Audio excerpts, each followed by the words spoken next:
2025-26 സാമ്പത്തിക വർഷം രാജ്യം 3% വളർച്ച കൈവരിക്കുമെന്ന് IMF-ഉം മൂഡീസ് സർവേയും. 7% വളർച്ച നേരത്തെ RBI കണക്കാക്കിയിരുന്നു.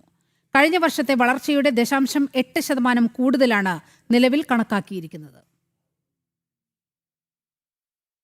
IMF, മൂഡീസ് സർവേ എന്നിവയുടെ കണക്കാണ് പുറത്തു വന്നിരിക്കുന്നത്. നേരത്തെ RBI 7% വളർച്ച കണക്കാക്കിയിരുന്നു. നടപ്പ് സാമ്പത്തിക വർഷം രാജ്യം 7.3% വളർച്ച കൈവരിക്കുമെന്നാണ് മൂഡീസിന്റെയും IMF-ന്റെയും സർവേകൾ നൽകുന്ന റിപ്പോർട്ട്. നടപ്പ് സാമ്പത്തിക വർഷത്തിന്റെ രണ്ടാം പാദത്തിൽ 8.2% വളർച്ച ഭാരതം രേഖപ്പെടുത്തിയിരുന്നു. കഴിഞ്ഞ പാദങ്ങളിലെ കണക്കുകളും സാമ്പത്തിക പ്രകടനം പ്രതീക്ഷിച്ചതിലും മെച്ചമാക്കിയെന്ന് IMF അറിയിച്ചു. 2025-26 സാമ്പത്തിക വർഷം ഇന്ത്യയുടെ വളർച്ചാ നിരക്ക് അന്താരാഷ്ട്ര നാണയനിധിയും 7.3% ഉയർത്തി. ഒക്ടോബറിൽ പുറത്തിറക്കിയ മുൻ നിരക്കിനേക്കാൾ 0.7% വർധനവാണ് ഇത്തവണ IMF കണക്കാക്കിയിരിക്കുന്നത്. ഇന്ന് പുറത്തിറക്കിയ ലോക സാമ്പത്തിക അവലോകന അപ്ഡേറ്റിലാണ് വിവരങ്ങളുള്ളത്. 2026-27 സാമ്പത്തിക വർഷത്തേക്കുള്ള ഇന്ത്യയുടെ വളർച്ചാ നിരക്ക് 6.2%-ൽ നിന്ന് 6.4%-ആയും IMF ഉയർത്തി. ന്യൂസ് ഡെസ്ക്, ജനം.